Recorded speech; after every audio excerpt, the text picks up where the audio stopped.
Bienvenidos a Endo Podcast, el podcast de la Asociación Colombiana de Endocrinología, Diabetes y Metabolismo. En este episodio hablaremos sobre clasificación del riesgo de fractura en osteoporosis con el Dr. Henry Mauricio Arenas. Este podcast es patrocinado por Laboratorio Amgen. Bienvenidos.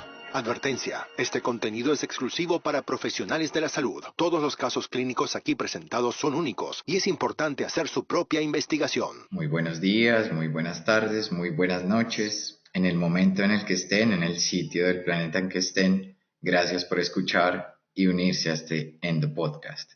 Mi nombre es Henry Mauricio Arenas Quintero. Soy médico endocrinólogo de la Universidad Nacional de Colombia, docente de posgrado en Medicina Interna de la Universidad Tecnológica de Pereira y soy un absoluto apasionado por el hueso. En este episodio, patrocinado por Laboratorios Amgen y en asocio con la Asociación Colombiana de Endocrinología, Metabolismo y Diabetes, vamos a hablar de clasificación del riesgo de fractura en osteoporosis. Como en todo en la vida debemos llevar un orden, lo primero que quiero definir en este momento es qué es la osteoporosis, porque es en lo que nos vamos a fijar y lo que vamos a clasificar ese riesgo. La osteoporosis es una enfermedad que se caracteriza por la pérdida de la resistencia del hueso.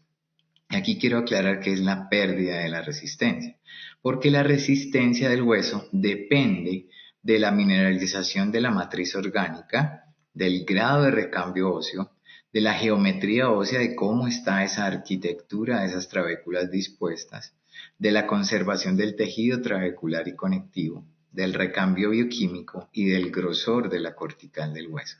Todo esto en conjunto le da al hueso una resistencia. Pero si eso está perdido o si está disminuido, la resistencia baja va a hacer que ese hueso se vuelva más frágil y que se aumente el riesgo de fractura o el riesgo de romper esa estructura. Entonces, para que haya osteoporosis como tal, debemos tener una baja masa ósea, una cantidad de tejido mineralizado menor y a su vez una alteración de la calidad del material y de la alteración de la micro y macro arquitectura de ese hueso. Entonces, una baja masa ósea con alteración de la calidad nos da como resultado una osteoporosis y un aumento del riesgo de fractura. Pero ¿cuál es el problema real de tener osteoporosis? ¿Por qué es tan peligroso perder esa resistencia de nuestros huesos? Primero, porque es un gasto muy elevado en los servicios de salud alrededor del mundo. Segundo, porque la mortalidad después de una fractura de cadera es muy alta. Tenemos evidencia de que en las mujeres la mortalidad a un año después de la fractura de cadera está entre el 20 y el 28%. Y en los hombres, después de la fractura de cadera, la mortalidad al año está entre 30 y 37%. Esto realmente llama la atención porque incluso tiene más tasa de mortalidad que muchos cánceres en estadios intermedios, como el cáncer de seno, el cáncer de próstata, el cáncer de pulmón. Entonces, fíjense que hay un problema real en la osteoporosis y es la fractura y sus desencadenantes. No solamente la mortalidad, sino que casi el 50% de los pacientes van a quedar dentro de su domicilio y más o menos un 20% van a quedar dependientes de un tercero, aumentando los gastos de manera significativa. Pero entonces, ¿cómo evalúo yo el riesgo de fractura? ¿Cómo evalúo yo el riesgo de que ese hueso, de que esa estructura esté dañada? Entonces, lo primero es definir qué es riesgo y según la Real Academia de la Lengua Española es la contingencia o proximidad de un daño. Quiere decir que el riesgo de fractura es cuánta proximidad yo tengo de que ese hueso se vaya a romper o a fracturar. Entonces, yo debo tener en cuenta los factores que determinan ese riesgo de fractura en mis pacientes. El primero con el que no podemos hacer nada es con la edad. A medida que envejecemos o que ganamos experiencia en la vida, el riesgo de fractura va a aumentar. Entonces, entre más edad tenga el paciente, más va a ser su riesgo de fractura. El otro factor de riesgo importante es el índice de masa corporal. Todo índice de masa corporal por debajo de 18,5 kilogramos por metro cuadrado va a ser un factor de riesgo para fractura. La fractura por fragilidad previa. Si esa paciente ya había tenido una fractura de Coles, una fractura humeral o una fractura patológica, el riesgo de que esa estructura vuelva a sufrir una fractura aumenta. La historia parental de fractura de cadera. Si nuestro papá, nuestra mamá o el papá o la mamá del paciente han tenido una fractura de cadera, ese riesgo de fractura también se va a aumentar. El consumo de cigarrillo, el alcohol y, de manera importante, el consumo de glucocorticoides. También hay unas causas secundarias para aumentar el riesgo de fractura que son la diabetes mellitus tipo 1, el hiperparatiroidismo y el hipertiroidismo. Todo esto que les acabo de mencionar son factores que determinan el riesgo de fractura o aumentan el riesgo de fractura. Si no tenemos la posibilidad de tener una densidad mineral ósea medida por densitometría, hay indicadores de riesgo elevado de fracturas. Hay cosas que nos dicen que así yo desconozca la densidad mineral ósea, me pueden dar pistas para que ese paciente tenga un riesgo elevado de fracturas. ¿Cuáles son? Volvemos al ejemplo anterior. La historia parental de fractura. Papá o mamá que se haya fracturado la cadera le aumenta el riesgo relativo, tiene un riesgo relativo para el paciente de fracturarse de 2.27. O sea, tiene 2.27 veces más riesgo de fracturarse si sus papás han tenido fractura de cadera. El uso de glucocorticoides sistémicos tiene un riesgo relativo de 2.3. O sea, tenemos 2.3 veces más riesgo de tener una fractura en los pacientes que consumen glucocorticoides. Esos son los dos factores más importantes o cuyo riesgo relativo es mayor de 2. Los que se acercan a un riesgo relativo de 2 son la artritis reumatoidea y el índice de masa corporal bajo. Entonces, fíjense que solamente con tener la historia parental de fractura de cadera o que el paciente esté consumiendo glucocorticoides o que tenga un muy bajo peso o que tenga artritis reumatoidea, ya de entrada, aún sin tener la densidad mineral ósea, ya lo pone en alto riesgo de fractura o que tenga un riesgo elevado de fractura. Pero todos estos parámetros los sistematizaron, hicieron una base de datos para captar y se ha ido puliendo con el tiempo. Este sistema, que se llama el FRAX o el calculador de riesgo de fractura, que fue una iniciativa que nació en la Universidad de Sheffield, liderada por el Dr. John Keynes, que ya tiene más de 12 años de uso, nos ha permitido calcular el riesgo de fractura de nuestros pacientes, el riesgo de fractura osteoporótica mayor y el riesgo de fractura de cadera. Afortunadamente, en nuestro país, en Colombia, está integrado para este calculador de riesgo y nos permite saber el riesgo de fractura osteoporótica mayor y el riesgo de fractura de cadera de nuestros pacientes, que eso nos va a servir para ajustar el tratamiento y aún para hacer el seguimiento. Entonces, ¿cómo clasificamos el riesgo? Lo que les mencioné anteriormente eran los factores de riesgo, lo que podía llevar a un aumento del riesgo de fractura. Pero, ¿cómo lo vamos a clasificar? ¿Cómo vamos a coger ese FRAX y todos los parámetros que les mencioné anteriormente para clasificar a nuestros pacientes? Bueno, vamos a clasificarlos en 3 grandes grupos. Esta clasificación la dirigieron desde el 2020 en las guías de la IOF y de Endocrine Society y dividieron a los pacientes en bajo riesgo, en alto riesgo y en muy alto riesgo.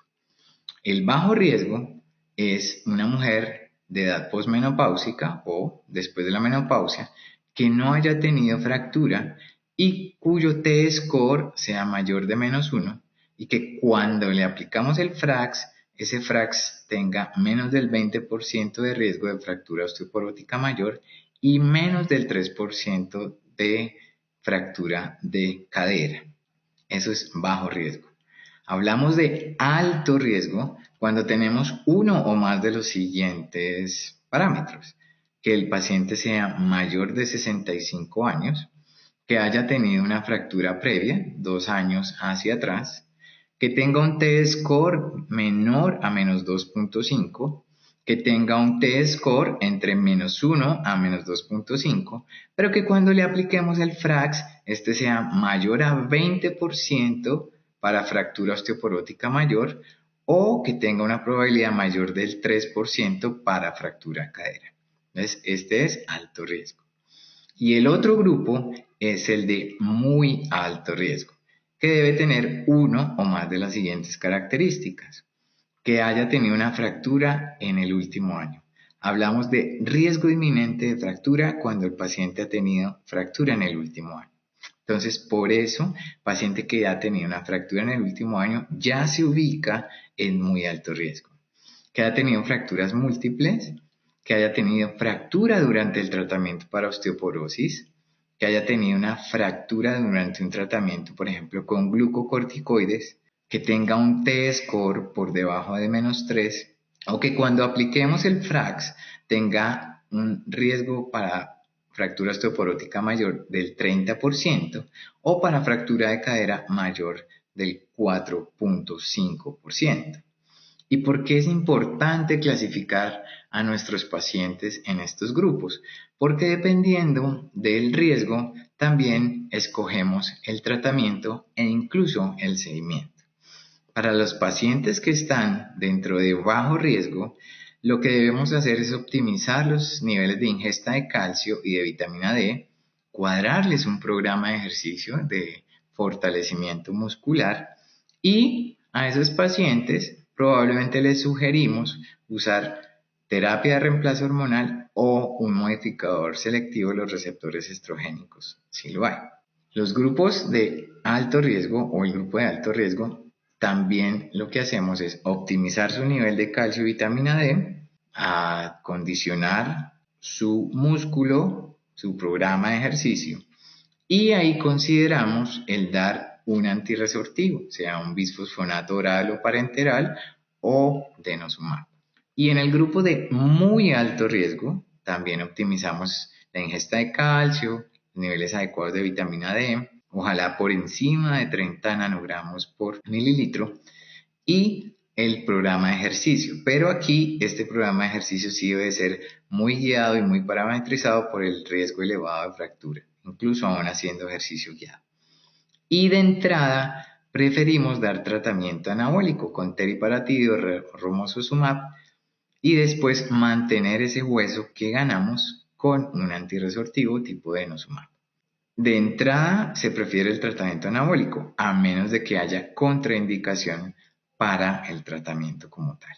Entonces recordemos cuáles son los 3 grupos: bajo riesgo, mujer posmenopáusica que no ha tenido fractura o que cuando le aplicamos un FRAX el riesgo de fractura osteoporótica mayor sea menor de 20, o que el riesgo de fractura de cadera sea menor del 3%, o que tenga un T-score mayor de 1.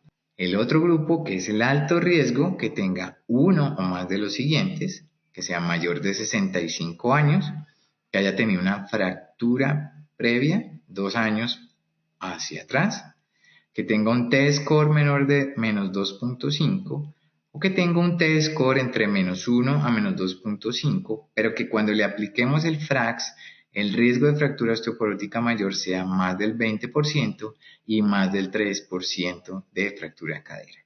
Y el grupo de muy alto riesgo, recordemos, paciente que ha tenido fractura patológica en el último año, ya de entrada es muy alto riesgo, que tenga fracturas múltiples, que tenga fractura durante el tratamiento para osteoporosis, o que tenga una fractura durante el consumo o durante el tratamiento de glucocorticoides, que tenga un T-score menor de menos 3, o que cuando le apliquemos el FRAX tenga más del 30% de riesgo para fractura osteoporótica mayor, o que tenga más de 4.5% de riesgo para fractura de cadera. Mis queridos doctores y doctoras, eso era lo que les quería transmitir en estos breves minutos del podcast. Muchísimas gracias por su atención y los invitamos a continuar en esta serie de Endo Podcast. El contenido académico de este podcast es desarrollado y avalado por la ACE y no pretende dar consejo médico. Código de aprobación SCCOL NP 00607 05-2022. Esto fue Endo Podcast. Los invitamos a conocer más contenidos en la web www.endopodcast.org y suscríbase al newsletter. Síganos en nuestro Instagram, @ACEendocrino. Nos reencontraremos brevemente en una nueva dosis de Endo Podcast. Gracias por escucharnos.